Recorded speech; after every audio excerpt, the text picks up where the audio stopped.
Salut à tous, bienvenue dans cette nouvelle vidéo après le match inquiétant du Paris Saint-Germain face à une équipe de 5e division où Paris a failli passer à la trappe. La plus grande inquiétude arrive du côté des supporters et surtout au sein du club. On n'est pas du tout confiant.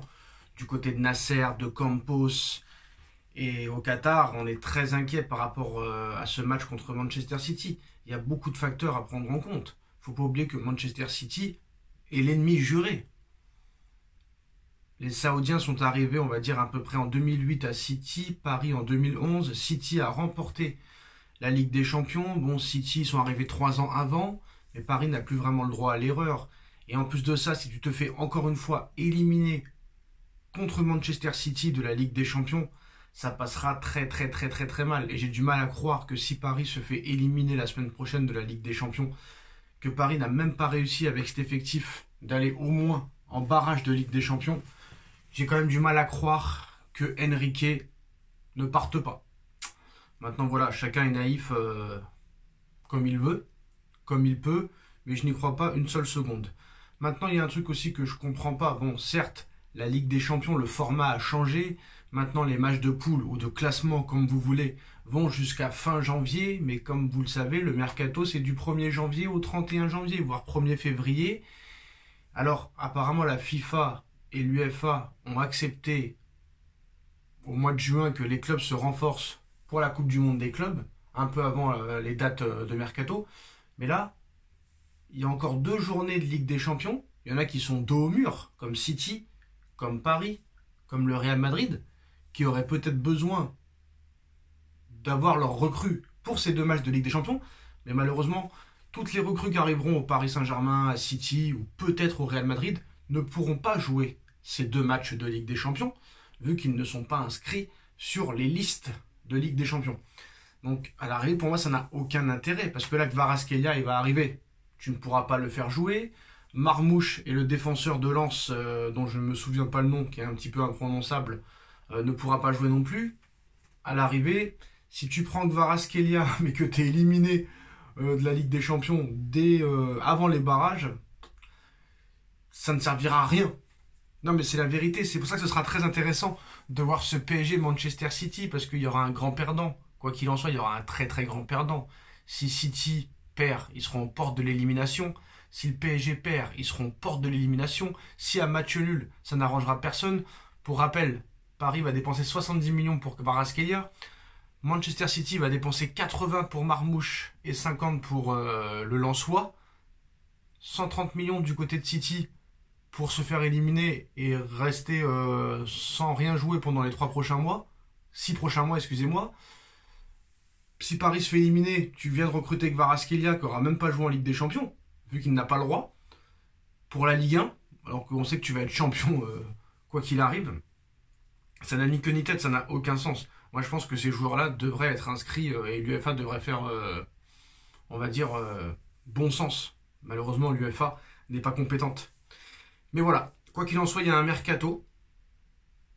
Mais là il y a un PSG City, où peut-être un des deux sera éliminé, ou peut-être les deux. Alors à quoi ça sert vraiment de recruter là au mercato d'hiver? En tout cas pour l'éliminer, ce sera pas la peine de recruter, hein. Bref, quoi qu'il en soit, Paris veut encore recruter du lourd. Paris apparemment veut absolument se renforcer encore une fois pendant ce mercato d'hiver. Pourquoi? On ne sait pas réellement. S'il y a qualification, oui. S'il n'y a pas qualification, ça n'aura servi à rien. Alors on va commencer avec la première info. Le mercato de janvier doit permettre au PSG de compléter son effectif en défense centrale. Voilà, Koussaneuf, hein, ou Koukhanov comme vous voulez, a échappé aux Parisiens au profit de Manchester City. Apparemment le joueur ne voulait pas rester en Ligue 1. Le plan B a été trouvé, on va dire aussi, par le Paris Saint-Germain. Le PSG voudrait en défense centrale pour remplacer un futur départ de Milan Skriniar, Radu Dragouzin. Les joueurs de foot quand même ont de plus en plus de noms compliqués, hein, qui sont imprononçables. Bref, donc le PSG a fait une offre de 50 millions d'euros à Tottenham pour son nouveau coup de cœur défensif, Radu Dragouzin, désolé pour la prononciation. Le défenseur central roumain de 22 ans est l'un des plus prometteurs de sa génération après un bon Euro 2024 avec sa sélection. Il s'est installé dans le 11 titulaire de Tottenham et c'est une information de Firaes. médias espagnols. En ce qui concerne les autres infos du Paris Saint-Germain, et là c'est du très lourd, le Paris Saint-Germain voudrait lever la clause libératoire dès cet hiver de Nico Williams qui s'élève à 58 millions d'euros. Pour rappel, voilà, c'est un joueur que Enrique connaît très bien. Sachant que Barcola, c'est compliqué, que Désiré Doué se fait attendre, que Dembélé, c'est un coup oui, un coup non. Bah, Paris voudrait lever la clause dès cet hiver de Nico Williams de 58 millions d'euros. Pour rappel, hein, les clauses en Espagne, si tu payes la clause et que le joueur veut venir, bah, le club n'a pas son mot à dire. Donc c'est très simple. La seule chose qu'il faut faire, c'est convaincre Nico Williams. Si Nico Williams veut venir, il viendra. Apparemment, Nico Williams a refusé le PSG et le FC Barcelone l'été dernier pour rester à Bilbao. Maintenant, moi, je le trouve un petit peu moins bon ces dernières semaines, mais ça reste quand même un joueur remarquable. Tu as le droit d'avoir un coup de mou de temps en temps. Ça arrive à tous les joueurs. Et la grosse information aussi, c'est que le Paris Saint-Germain se jette sur Alexander Isak, qui est peut-être le meilleur attaquant au monde à l'heure où on parle. Le PSG pourrait frapper très fort pendant ce mercato hivernal, pour cette fin de mercato hivernal. Il ne reste plus que 2 semaines pour se renforcer.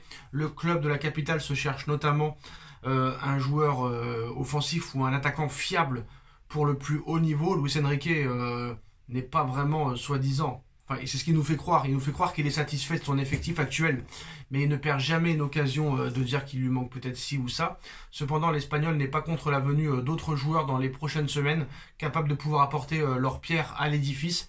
Cet été, le PSG a fait le choix de ne pas remplacer Kylian Mbappé, un choix qui pourrait finir par se voir, hein, parce que c'est quand même un mec qui a mis 44 buts l'année dernière. Donc voilà. Mais Paris devrait recruter peut-être encore un attaquant en plus de Kvaratskhelia. Et voilà, l'objectif apparemment du PSG, ce serait Kvaratskhelia à gauche, Nico Williams à droite, et pourquoi pas Alexander Isak. En tout cas, Luis Enrique en interne a validé l'idée, et selon les informations de RMC Sport, aujourd'hui le Paris Saint-Germain est en effet à l'affût dans le dossier Alexander Isak, joueur de 25 ans. Le Suédois fait le bonheur de Newcastle maintenant depuis quelques mois. Il est en pleine bourre, il marque but sur but, doublé sur doublé, triplé sur triplé. Mais en plus, il ne serait apparemment pas contre une nouvelle aventure dans un club qui évolue, en plus de ça, chaque saison en Ligue des Champions. Le média rajoute que les Franciliens savent désormais quel prix ils devront payer pour faire craquer les Magpies, qui demandent un peu plus de 90 millions d'euros, un montant loin de faire peur au club de la capitale qui vient d'en débourser 70 pour Kvaratskhelia et qui n'a pas fait de folie l'été dernier sur le marché des transferts et qui dispose d'une belle enveloppe, hein, le Paris Saint-Germain. Nul doute que l'apport d'Isak, qui a fait ses preuves à la Real Sociedad et à Newcastle, serait vraiment une plus-value incroyable pour le Paris Saint-Germain et un beau signal envoyé à ceux qui doutent encore peut-être du projet de Luis Campos et surtout celui de Luis Enrique. Donc cette saison, il est exceptionnel, hein. Les stats d'Isak sont totalement exceptionnels, surtout sur les 10 derniers matchs. Je crois que sur les 10 derniers matchs, il a marqué plus de 15 ou 16 buts. C'est totalement ahurissant. Donc maintenant, le PSG aimerait trouver un accord avec Newcastle aux alentours de 70 millions d'euros. Cette fois-ci, c'est le Times qui nous annonce que le Paris Saint-Germain pourrait faire une offre dans les prochains jours de 70 millions d'euros plus des bonus facilement atteignables. Mais alors là, honnêtement, Kvaratskhelia qui arrive dans les prochains jours. Si jamais tu vends Kimpembe, Milan Skriniar, Asensio, Kolo Muani qui va partir aussi, là tu auras encore une marge financière. Et Paris a une belle enveloppe par rapport au salaire économisé par Messi, Neymar, Ramos, Mbappé et compagnie. Donc Paris, ça leur fait pas peur, hein, 90 millions pour Isak, ça leur fait pas peur. Quand tu mets 90 millions sur Ramos ou Kolo Muani, tu peux les mettre sur Isak. Donc moi j'y crois. On verra ce qui se passera dans les prochaines semaines. Donc voilà les postos, le projet du PSG, Kvaratskhelia, Nico Williams, Alexander Isak. Dites-nous en commentaire ce que vous en pensez, on like, on partage, on commente, on s'abonne et on se retrouve très vite pour une nouvelle vidéo. Tchuss.